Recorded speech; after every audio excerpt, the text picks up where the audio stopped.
Vous savez, la Bible dit que l'un laboure, l'autre plante, etc., etc. Mais à la finalité, c'est Dieu qui fait croître. Et je crois vraiment que lorsque nous travaillons, Dieu envoie également sa bénédiction. Non pas que nous méritons quelque chose, tout n'est que grâce, mais je crois vraiment que lorsqu'il y a un peuple assoiffé, Dieu aime se répandre et apporter la bénédiction. Vous le croyez, ça?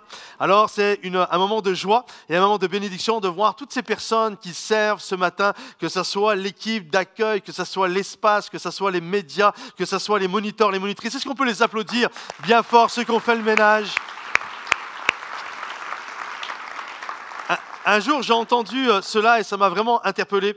Ça parlait des églises en croissance, etc. Puis, une des choses qui avait été énumérée, c'est que même le meilleur des pasteurs du monde, le top ministère international, ce que tu veux, appelez ça comme vous voulez, disait que s'il faisait tout lui-même, s'il faisait tout, c'est-à-dire qu'il faisait l'accueil, il faisait le ménage, il relève le courrier, il fait les soins pastoraux, il prêche, etc., etc. Tout ce qu'on peut faire et tout ce qui fait partie de la vie d'une église, il disait que le top du top du top, il ne peut pas avoir une église de plus de 150 personnes. Et ça, on parle du max, là. Et la majorité aurait des églises de peut-être 20, 25 personnes, grand maximum 30. Et c'est vraiment compliqué lorsque une personne est seule et essaye de faire les choses par elle-même. Mais tout devient beaucoup plus facile lorsque le corps entier, tous les membres se mettent en mouvement et travaillent pour la gloire de Dieu. Est-ce que vous le croyez, ça?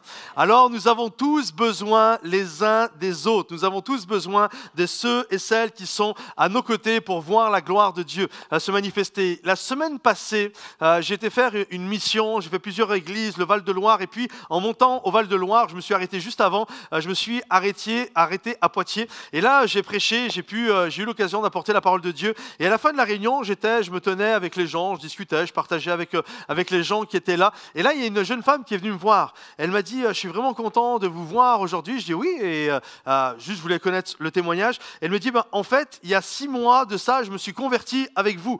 J'ai donné ma vie au Seigneur suite à un de vos messages. J'ai dit, ah bon, vous êtes venu quand à l'église Bordeaux-Rive droite à l'époque, Momentum maintenant, mais vous êtes venu quand à l'église? Et elle me dit, mais non, en fait, je me suis pas converti, j'ai un parcours un peu atypique. En fait, je me suis converti toute seule dans ma chambre. Je suis pas du tout chrétienne, j'ai pas d'arrière-plan chrétien. Je me baladais sur YouTube et puis il y a une vidéo de votre église qui a été proposée, puis vous prêchiez. Et là, dans ma chambre, j'ai donné ma vie à Jésus.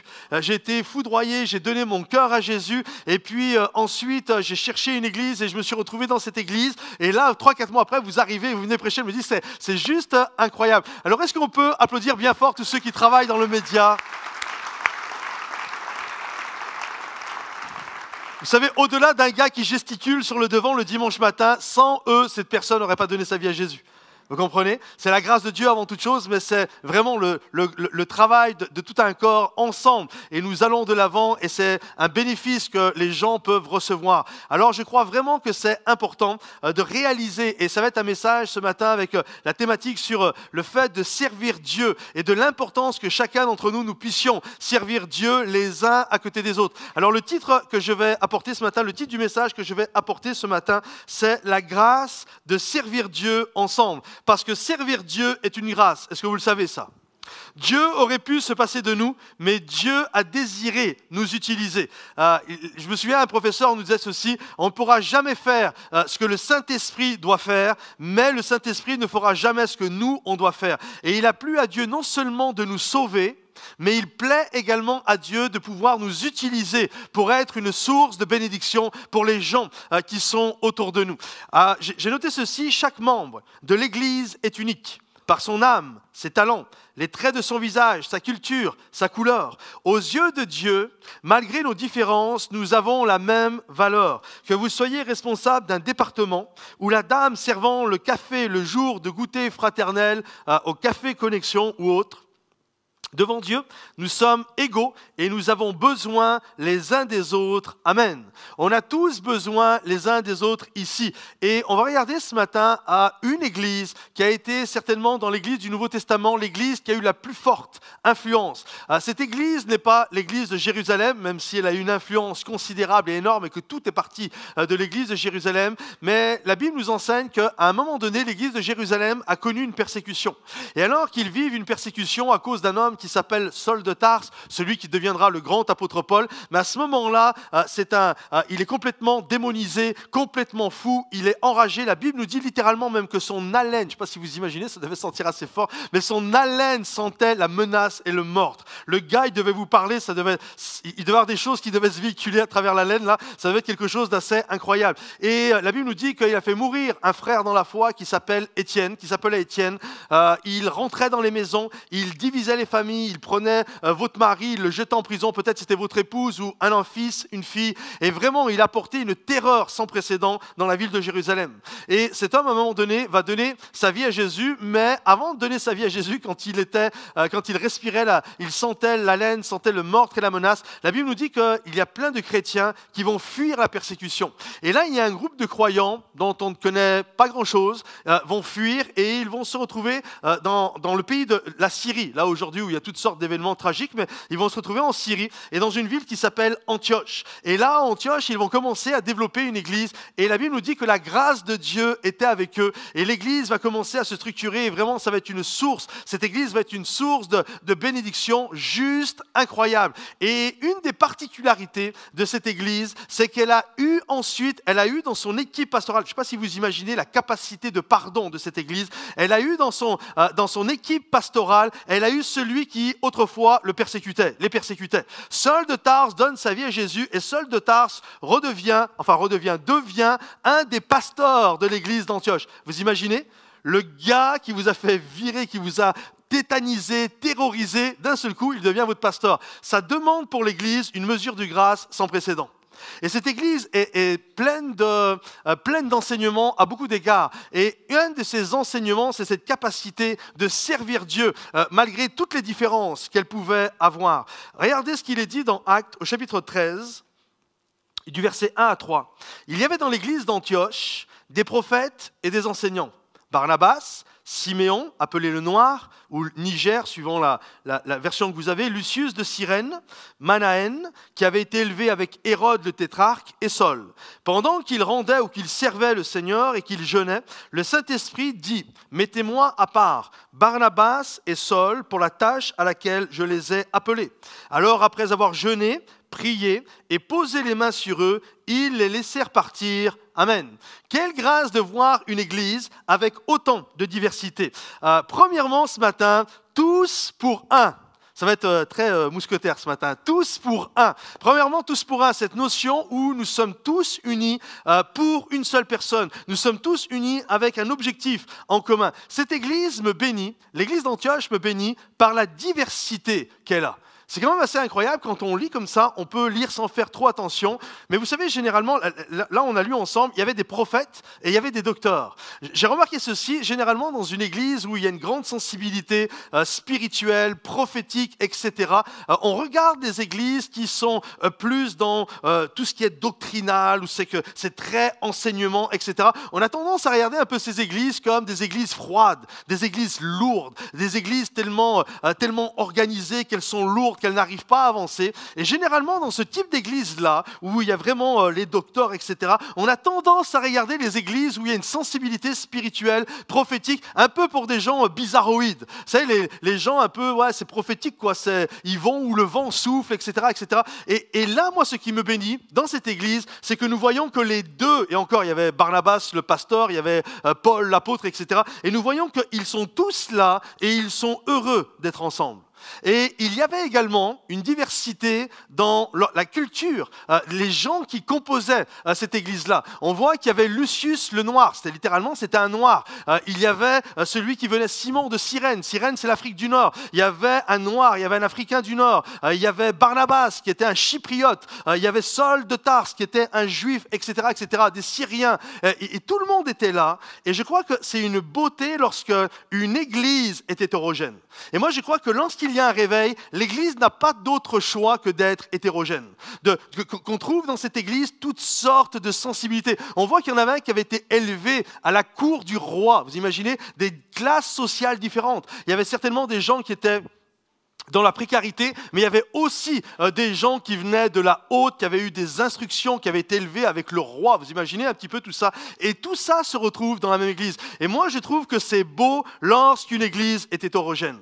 Et lorsque je considère notre église, je n'ai pas la prétention de dire que notre église, elle a tout, mais lorsque je vois les différentes générations, lorsque je vois des gens qui ont les cheveux blancs, il y en a plein, lorsque je vois des jeunes hommes et des jeunes filles, des ados qui sont là, c'est quand même une grâce et une diversité. Ça, c'est le miracle de Dieu. Vous savez, quand à côté de toi, tu as une dame qui a 80 ans et à côté de toi, tu as un autre jeune qui a 16, 17 ans et pourtant, ils sont frères et sœurs. Ça, c'est la grâce de Dieu. Logiquement, quand ton frère, ta sœur, on a 5, 10, 15, au plus 20 ans, mais encore, c'est même très loin, ça, d'écart. Mais avoir un frère et une sœur où tu as 60 ans d'écart, ça, c'est vraiment la bénédiction. D'avoir à côté de toi quelqu'un qui a une autre couleur de peau que la tienne, et c'est ton frère et ta sœur, c'est quand même une bénédiction. Vous comprenez? Lorsqu'on voit des chefs d'entreprise s'asseoir à côté de gens qui sont peut-être au chômage, ou qui ont fait des études ou pas d'études, etc., etc. Et je crois que c'est ça, la beauté de la diversité d'une église. Il y a des noirs, il y a des blancs, il y a des riches, il y a des pauvres, il y a des jeunes, il y a des moins jeunes.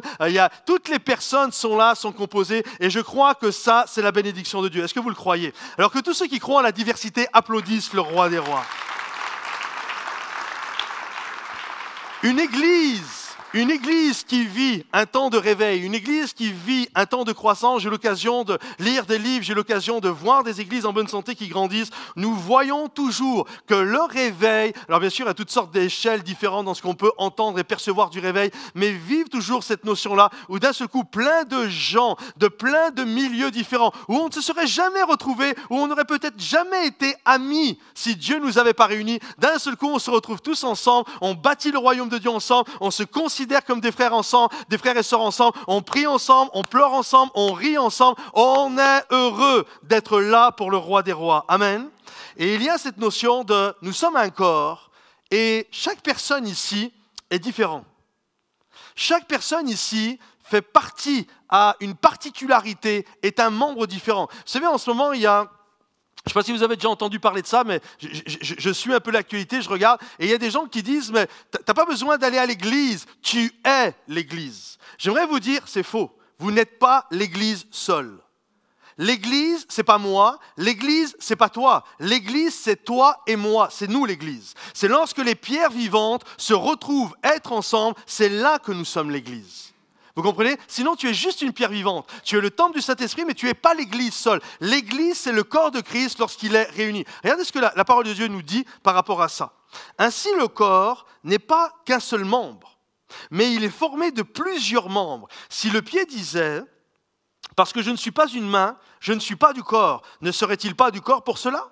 Et si l'oreille disait, parce que je ne suis pas un œil, je ne suis pas du corps, ne serait-elle pas du corps pour cela? Si tout le corps était œil, où serait l'ouïe? S'ils étaient tout ouïe, où serait l'odorat? Maintenant, Dieu a placé chacun des membres dans le corps, comme il a voulu. Si tous étaient un seul membre, où serait le corps? Maintenant donc, il y a plusieurs membres et un seul corps. L'œil ne peut pas dire à la main, je n'ai pas besoin de toi, ni la tête dire aux pieds, je n'ai pas besoin de vous. Amen. Nous sommes tous unis et c'est tous ensemble. Un membre qui est coupé du corps ne fait plus partie du corps. Si je te coupe la main et la main est ailleurs, elle ne fait plus partie du corps. Mais le corps de Christ, c'est lorsque tous les membres nous nous rassemblons et c'est nous sommes ensemble, nous sommes le corps de Christ et nous avons tous besoin les uns des autres. Regarde ton voisin et dis-lui, j'ai besoin de toi. Dis-lui, j'ai besoin de toi. J'ai besoin de toi. J'ai besoin de qui tu es. On a besoin les uns des autres. C'est pourquoi, quand on considère l'église d'Antioche et quand on considère la diversité, c'est toute une complémentarité qu'il y a. Lorsqu'on considère Saul de Tarse ou Barnabas, j'ai mis ceci, quand nous considérons Barnabas et Saul, on ne peut être qu'ébloui par une telle complémentarité. Saul, le docteur bulldozer, le défricheur, celui qui, devant tout son passage, tu peux le mettre dans un endroit, il n'y a rien, il va te faire une route, le gars. Et Barnabas, le pasteur bienveillant. Je crois que c'est tellement important de réaliser la complémentarité qu'il y a. Et que c'est tellement important de réaliser, moi tout seul, ça ne suffit pas. Je ne suis pas le corps. J'ai besoin, si je suis une main, j'ai besoin de l'œil, j'ai besoin du cou, j'ai besoin d'un pied. Vous comprenez? Et tous ensemble, on a besoin, tellement besoin les uns des autres. Moi, une des choses, je le dis, puis quand je le dis, les gens pensent que j'essaie de faire le faux modeste, mais vraiment, il n'y a aucune fausse modestie. Je le dis, puis je suis heureux même de le dire. J'ai pas beaucoup de dons. Mais les dons que j'ai, je les développe par la grâce de Dieu pour essayer d'être une source de bénédiction. Mais je trouve que c'est génial de ne pas avoir beaucoup de dons. Vous savez pourquoi? Parce que ça m'oblige à dépendre des autres. Moi, je suis le style de gars, et certainement qu'il y en a d'autres qui sont que moi, quand moi je sais faire quelque chose, je n'ai pas envie de le déléguer aux autres. J'ai vraiment du mal de le déléguer aux autres. Donc, le top du top, c'est quand je ne sais pas faire du tout. J'ai besoin des autres. Je me souviens, il y a quelques temps de ça en arrière, j'étais visiter M. Marcadier, pour ceux qui connaissent, un pasteur qui a été là dans la région, qui a fait un travail incroyable. Et j'étais avec Dan, il y avait Mathieu et Jérémy. Je me souviens, on était tous les quatre, on avait été le visiter. Et puis, c'était il y a 2-3 ans en arrière. Et puis là, on était là, on discutait, on partageait. Et à un moment donné, il m'a dit « Tu chantes, frère ?» Il voulait peut-être que j'entonne un chant comme ça et tout. Et là, je l'ai regardé, je fais non, je chante pas trop. Il n'y a que ma maman qui trouve que j'ai une belle voix. Et encore, elle me fait grâce. Et non, je chante pas. Mais je dis, mais c'est pas grave. Puis là, je monte, je fais, il y a Dan qui est là et il n'y a pas de souci avec ça. Et je vois, ça l'attriste. Et là, il me regarde et il me dit, ah non, faut quand même que Dieu te fasse cette grâce-là. Il me dit, on va prier. Et moi, je le regarde comme ça. Et vrai, c'est vrai, une histoire vraie. Il me regarde comme ça et puis on est tous là. Et il dit, Seigneur, je te prie pour que tu lui donnes une belle voix. Pour comme ça, il va pouvoir faire chanter à l'église. Et moi, dans ma tête, c'est pas une blague, c'est vrai là. Dans ma tête, je le regarde, j'ouvre les yeux quand il dit ça. Et je dis, Seigneur, surtout, tu ne l'écoutes pas. Je veux pas faire chanter. Mais c'est vrai. C'est vrai. En fait, j'aime la musique, j'aime tout le temps, j'écoute toute la journée, tout le temps, j'écoute de la louange. Mais je veux pas savoir chanter.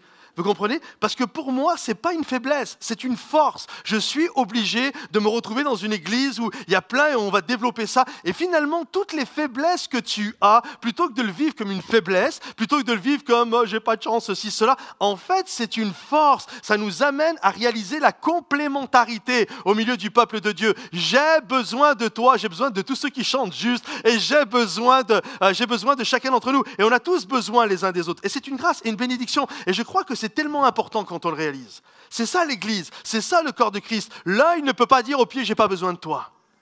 Mais on comprend qu'on a des fonctions différentes et que les fonctions d'un œil sont différentes des fonctions d'un pied. Mais on a tous besoin, tout le monde est important et nous avons tous besoin les uns des autres. Est-ce que vous le croyez ça? Alors regarde de nouveau ton voisin avec conviction cette fois-ci et dis-lui, j'ai vraiment besoin de toi.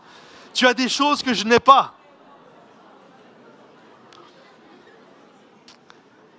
Et lorsque l'on comprend ça, lorsque l'on comprend qu'on a besoin les uns des autres, l'autre, écoutez bien, l'autre n'est plus un problème qui risquerait de me piquer ma place, l'autre n'est pas un problème que je vais jalouser, une personne que je vais jalouser, mais je comprends que Dieu me fait la grâce, finalement, c'est un cadeau pour moi.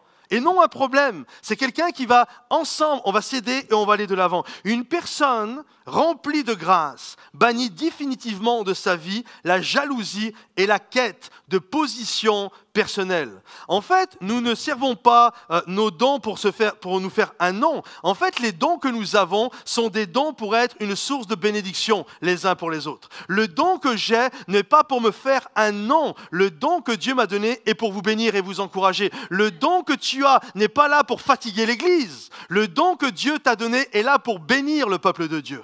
Vous comprenez? Et des moments quand on est en recherche de quête personnelle ou quoi que ce soit, d'un seul coup, on fatigue tout le monde avec son don. J'aimerais te dire, ton don n'a pas été donné pour que tu fatigues les gens autour de toi. Ton don t'a été donné pour être une source de bénédiction. Vous comprenez? Et je prends ce que j'ai, je prends les qualités que Dieu m'a données, qui sont propres, et je ne vais pas m'en excuser, mais c'est les dons et les qualités que j'ai, mais je réalise que je vais prendre ça et je vais être une source de bénédiction. Ton don est là pour bénir celui qui est à côté de toi. Barnabas, quand on lit ce passage, c'est incroyable. Barnabas, quand il y a eu le don spirituel, la Bible dit « Mettez-moi à part Barnabas et Saul pour l'œuvre à laquelle je les ai appelés. » Il faut comprendre ceci, c'est que l'ordre est important. Lorsque le Saint-Esprit dit « Mettez-moi à part Barnabas et Saul », il fait de Barnabas le responsable de l'équipe.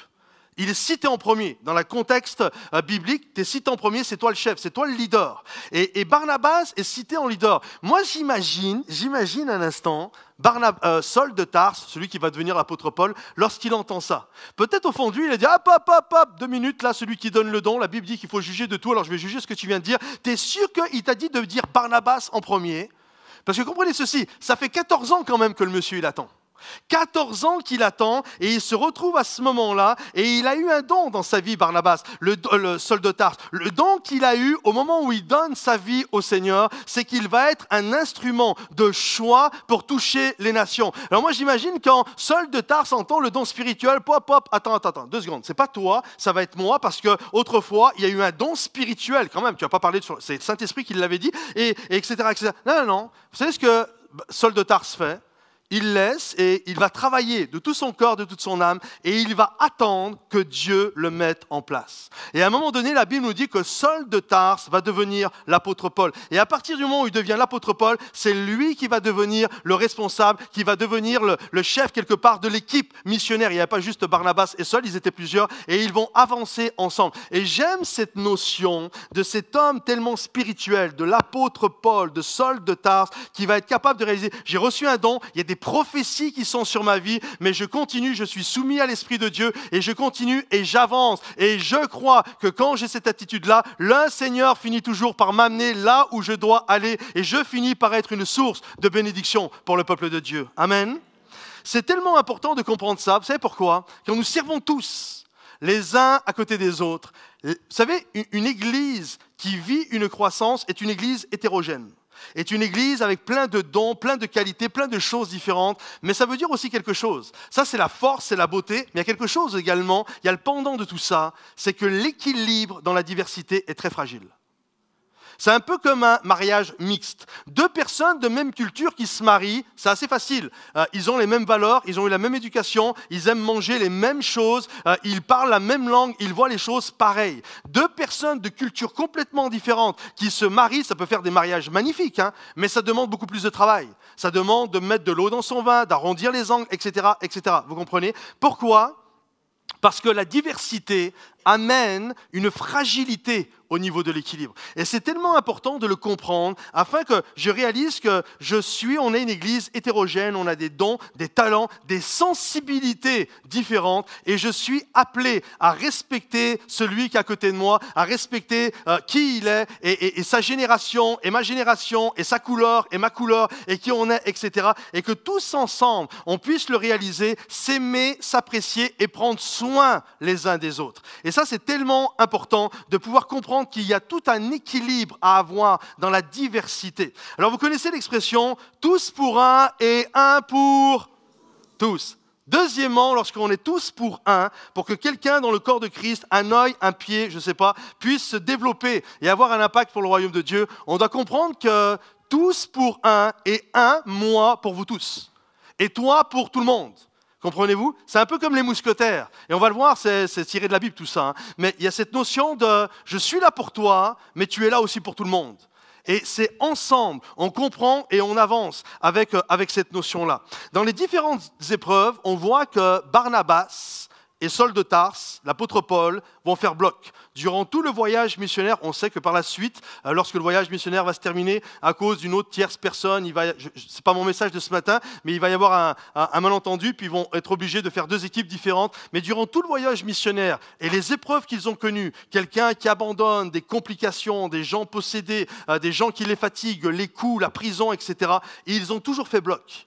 Ils ont marché ensemble, un pour tous et tous pour un. Je suis là pour toi, tu es là pour moi, et on avance. Et lorsqu'une église le comprend, elle va de plus en plus loin. Bud Wilkinson a dit, pour qu'une église atteigne son objectif, ça peut être vrai pour votre travail dans le séculier, chaque membre doit être prêt à subordonner ses ambitions personnelles au bien de la communauté. Également, dans la même perspective, Ray Kroc déclara « Aucun d'entre nous n'est plus important que l'ensemble de l'Église ». Et on doit comprendre ceci, c'est que chacun ici, on est appelé à servir Dieu, mais chacun ici, on a des sensibilités différentes et on doit avoir une vue d'ensemble. C'est-à-dire voir l'Église de manière générale. Parce que sinon, on va toujours vouloir tirer les choses par rapport à son propre ministère. Je vous donne des exemples. Une personne de l'intercession peut venir me voir en me disant « Ouais, Patrice, moi je ne comprends pas pourquoi on fait ce qu'on fait pour les enfants en bas et puis la louange, c'est quoi ça? Il n'y a rien de plus important que la prière. C'est la prière qui est importante. » Puis là, elle va me citer tous les versets qui vont avec. « Ma maison se rappelait une maison de prière. La prière du juste a une grande efficacité. » Puis là, et pourquoi on fait ça? L'église, ça doit être ça. Il n'y a rien de plus important que la prière. Puis là, d'un seul coup, j'ai un moniteur de l'école du dimanche qui vient me voir en me disant « Hey Patrice, pourquoi il y en a qui prient? Il ferait mieux de venir nous donner un coup de main parce qu'il n'y a rien de plus important que les enfants. » Les enfants, ce n'est pas l'église de demain, c'est déjà l'église d'aujourd'hui. Et la Bible dit, puis là il va y aller avec tous ces versets aussi, la Bible dit que laissez venir à moi les petits-enfants. Le royaume des cieux est semblable à ceux qui ressemblent aux petits-enfants. Alors, il n'y a rien de plus important. Et franchement, le royaume de Dieu, il n'y a rien de plus important que ça. Et puis là, je vois, il y en a, au lieu de venir nous aider, c'est « Oh, ils chantent. » Franchement, c'est quoi ça? Puis il y en a ceux qui aiment la louange vont venir me voir me dire « Patrice, c'est quoi cette histoire d'évangélisation dans les rues ou d'évangélisation de ceci? Il n'y a rien de plus important que la louange. Parce que la louange, c'est la présence de Dieu. Il n'y a rien de plus. » Puis là, il va y aller avec tous ces versets. Il va me citer les 150 psaumes et tous les versets. Il n'y a rien de plus important que la louange. Et puis quelqu'un va venir me voir en me disant « Franchement, il devrait arrêter de chanter cela et puis venir nous donner un coup de main à espoir parce qu'il y a plein de pauvres. Et la Bible dit il faut s'occuper des pauvres. Et la Bible dit qu'il faut prendre soin de la veuve et de l'orphelin. » Puis il va y aller avec tous ces versets. Vous comprenez? Puis un autre, il va venir et puis pourquoi on ne va pas à la mission? Et pourquoi on ne fait pas de l'évangélisation de ceci, de ça? Vous comprenez? Suivant la sensibilité que vous avez, pour vous, il n'y a rien de plus important. Sauf que la réalité, moi en tant que pasteur, je regarde ça et la réalité est la suivante, c'est qu'il y a une vue d'ensemble. Il n'y a pas une chose qui est plus importante que l'autre, c'est tous ensemble, le corps bien huilé, bien fonctionné, avec les différentes sensibilités. On doit comprendre que Dieu peut utiliser des gens qui ont une autre sensibilité que la mienne et c'est bien. C'est bien qu'il y en a qui aiment s'occuper des enfants, d'autres faire la louange, d'autres la prière, d'autres l'évangélisation, d'autres s'occuper des pauvres et c'est comme ça que le royaume de Dieu avance. Alors que tous ceux qui le croient applaudissent, s'il vous plaît, le roi des rois. Je dois comprendre qu'au-delà de mon appel, il y a l'appel de l'Église. Et personne n'est plus important. Et moi-même qui vous parle, moi-même le premier qui vous parle, il n'y a rien de plus important que l'épouse de Jésus. Il n'y a rien de plus important que l'Église. Et on est là ensemble et Dieu nous donne la grâce de pouvoir nous côtoyer avec des dons qu'il donne à chacun comme il le désire. Et ensemble, nous servons le roi des rois pour voir la gloire de Dieu se manifester. Amen. À Antioche, ils étaient unis pour servir Dieu. Regardez ce que Paul dit. Nous parviendrons tous ensemble à l'unité dans la foi, dans la connaissance du Fils de Dieu, à l'état d'adulte. Okay? On ne veut plus rester des enfants, on veut devenir des adultes. Écoutez bien, à un stade où se manifeste toute la plénitude qui vient du Christ. C'est de lui que le corps, écoutez bien, tout entier, tire sa croissance. Une église qui grandit, la croissance de l'église, pour s'affermir dans l'amour, sa cohésion et sa forte unité qui venant de toutes les articulations. Pas juste d'un département, pas juste d'un service, pas juste ta sensibilité, mais de toutes les articulations dont il est pourvu pour assurer l'activité attribuée à chacune de ces parties. Amen. Comprenez-vous? Et c'est comme ça que je réalise que l'Église est là et je sers l'Église et je sers le Dieu et en servant Dieu, je sers également son épouse. Vous savez, la chose qui m'interpelle, on l'a lu ensemble, la Bible dit « Mettez-moi à part Barnabas et Saul pour l'œuvre à laquelle je les ai appelés. » Et juste avant, la Bible nous dit, pendant qu'ils servaient Dieu, le Saint-Esprit dit, « Mettez-moi à part Paul et Barnabas, enfin Barnabas et Saul de Tarse pour l'œuvre à laquelle je les ai appelés. » Moi, la question qui m'arrive de suite quand je lis ça, c'est, alors qu'est-ce qu'ils faisaient avant? Ils étaient en train de servir Dieu, mais ils ne faisaient pas l'œuvre à laquelle ils étaient appelés. Eh oui! Ils étaient en train de servir Dieu. Et d'un seul coup, Dieu dit, mettez-les à part pour l'œuvre à laquelle je les ai appelés. Ça veut dire qu'ils étaient en train de faire un job qui n'était pas leur appel. Mais comprenez ceci, ils le faisaient quand même. Et des moments, il y a cette notion dans la pensée des gens, j'ai reçu un don un jour, quelqu'un est venu, il a prié pour moi, il m'a prophétisé, je vais être le futur évangéliste international, etc., etc. Et là, tu passes tes journées à vacher sur ton canapé, à manger des chips et à boire du coca. J'aimerais te dire, dans 10 ans, tu seras toujours sur ton canapé. Vous comprenez? C'est pas comme ça. Dieu utilise toujours des gens qui se mettent en mouvement. Alors que je suis en mouvement, alors que je suis en train de servir Dieu, à un moment donné, le Saint-Esprit va parler et il va m'amener à une prochaine étape. C'est un peu comme le bateau. Un bateau, il y a des bateaux qui sont amarrés, ils sont au port, la voile est rangée, il y a l'ancre de posée, ils sont amarrés complètement au port et ils sont là. Et j'aimerais un jour voyager, J'aimerais dire, si tu es comme ce bateau, tu es au port et puis de temps en temps, il y a une petite secousse, puis il y a des émotions ce matin, ça m'a fait du bien. J'aimerais te dire, dans 10 ans, tu seras toujours au port. La réalité, pour avancer, il faut que le bateau déplie la grand voile, il faut qu'il lève l'ancre, il se met en mouvement. Et alors qu'il se met en mouvement, quand le vent de l'esprit va souffler, il va aller dans sa direction. Mais le vent a beau souffler, s'il n'a pas sorti les voiles, s'il n'a pas levé l'ancre, ça ne peut pas fonctionner. Et c'est exactement ce qu'ils étaient en train de faire. Et je crois vraiment que c'est tellement important. Souvent, il y a cette pensée en France, écoutez bien, où les gens pensent qu'ils vont rentrer dans le ministère. C'est une pensée. Oh, je suis rentré dans le ministère, tel moment, telle date. Moi, je n'y crois pas. Je ne crois pas que nous rentrons dans le ministère, je crois que nous grandissons dans le ministère. Moi, je crois que le jour où tu donnes ta vie à Jésus, tu es dans le ministère. Et ensuite, tu grandis dans le ministère. Je comprends la notion de rentrer, peut-être rentrer dans un appel particulier, mais la notion, c'est on grandit et on évolue dans le ministère. Moi, quand j'ai donné ma vie à Jésus, je vous aurais fait rire, hein, moi, je faisais tout ce que je pouvais faire. Je distribuais des tracts, j'ai même chanté dans la rue, vous ne le direz pas. J'ai tout fait. J'étais moniteur, j'étais le ménage, tout ce que je pouvais faire, je le faisais. Même une des choses qui me tenait à cœur, c'est lorsque la réunion était terminée, je remettais toujours l'église nickel. C'est-à-dire je rangeais, je prenais tous les papiers, je faisais le tour des rangs, j'enlevais tous les papiers et je rangeais. Vous savez, quand vous finissez, la réunion se termine et puis les chaises, elles bougent. Et moi, je rangeais toutes les chaises, il fallait que toutes les chaises, elles soient nickel. En plus, j'avais un pasteur, c'était un ancien militaire. Et lui, son kiff, c'était de se mettre comme ça. Et quand il voyait une chaise, il voulait en voir qu'une. Il voulait que toutes les autres chaises soient cachées derrière tellement que c'était bien aligné. Et là, je passais 20-25 minutes, je rangeais toutes les chaises comme ça. Et je me souviens, il y avait un gars à l'église, à chaque fois qu'il me voyait, il riait de moi. Il me disait « Ah, toi, t'as le ministère de la chaise, ha ha !» Et il riait de ça. Tout le temps, il m'appelait le gars qui a le ministère de la chaise. Sauf que le ministère de la chaise en ministère de la chaise, aujourd'hui, j'ai pu évoluer par la grâce de Dieu. Vous comprenez ? Alors que j'aurais pu rester sur mon canapé à vacher en me disant « Il est hors de question que moi je range des chaises parce que tu comprends, mon appel un jour sera d'écrire et de prêcher, etc. etc. » Je crois que si j'avais eu cette pensée, je ne serais pas là devant vous aujourd'hui.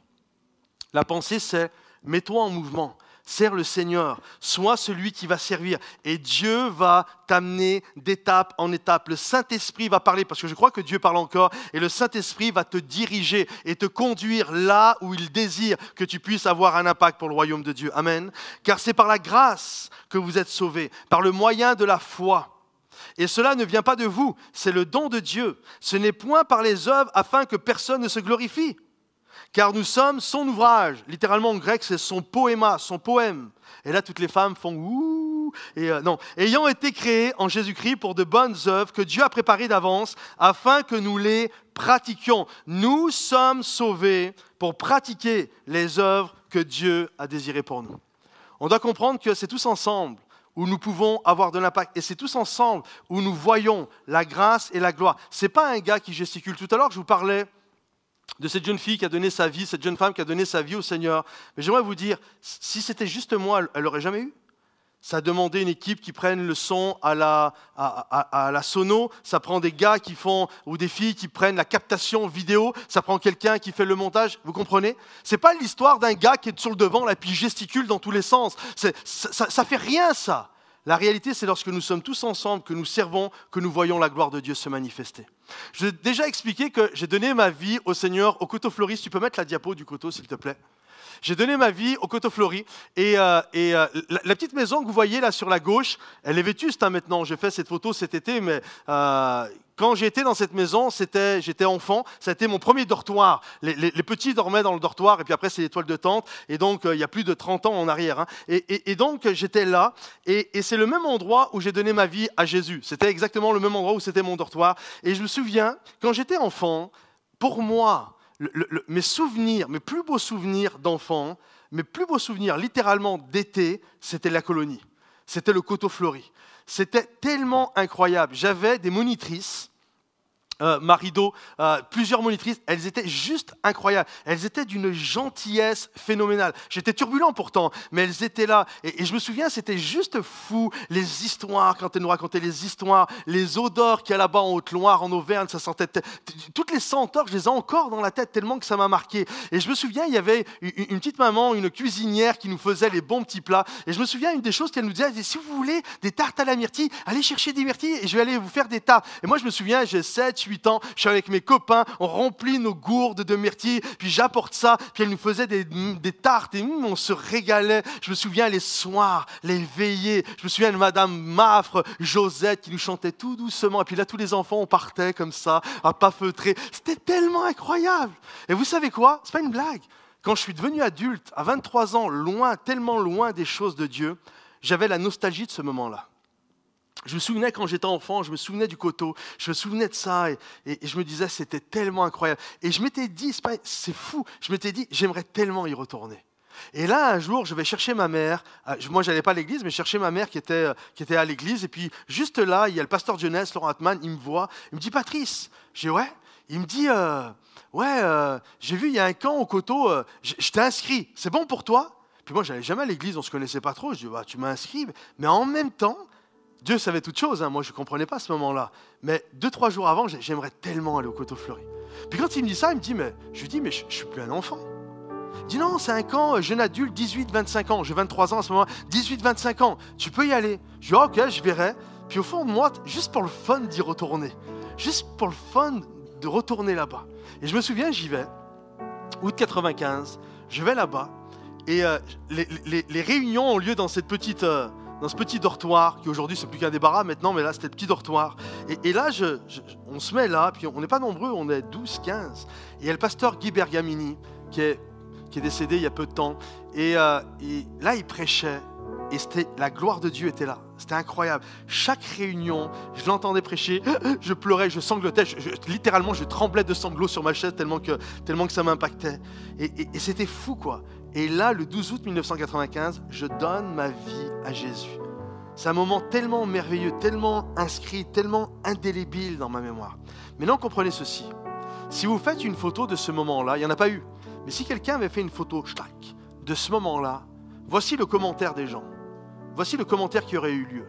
Waouh, quel prédicateur incroyable. Tellement d'onction sur cet homme que ce jeune homme qui arrive, il est foudroyé sur sa chaise. Vraiment, gloire à ce prédicateur. Waouh, il est génial, il est incroyable. C'est grâce à lui que ce jeune homme a donné sa vie à Jésus. J'aimerais vous dire, c'est vrai que ce prédicateur était incroyable et c'est vrai qu'il avait une onction incroyable. Mais j'aimerais vous dire, c'est beaucoup plus loin que ça. Ça va beaucoup plus loin que ça. Ce qui m'a donné envie d'un jour de revenir au Coteau-Fleury et puis d'entendre ce prédicateur, etc., c'est la monitrice que j'avais eue. C'est cette petite cuisinière qui m'a fait une tarte à la myrtille. Elle est importante dans mon parcours, vous comprenez? Elle m'a juste donné le goût un jour de vouloir revenir dans ce lieu. Et puis, on ne les voit pas, mais c'est le maçon qui a mis moellon sur moellon, brique sur brique. C'est le petit jardinier qui venait tondre, qui venait s'occuper des rosiers. C'est tous ceux qui s'occupent de l'intendance. C'est des moniteurs et des monitrices ils ont juste 5 semaines de congés payés dans l'année, mais ils en prenaient 3 pour s'occuper des enfants. Comprenez-vous? Et souvent, nous, on fait une photo et puis c'est gloire à ce prédicateur. J'aimerais vous dire une chose, même si ce prédicateur était incroyable, la réalité, c'est grâce à tout le monde que je me suis converti. C'est une église qui était en train de prier pour moi, mon église d'origine. C'est une maman qui m'a montré le chemin de la foi. Vous comprenez? C'est des gens qui se sont donnés.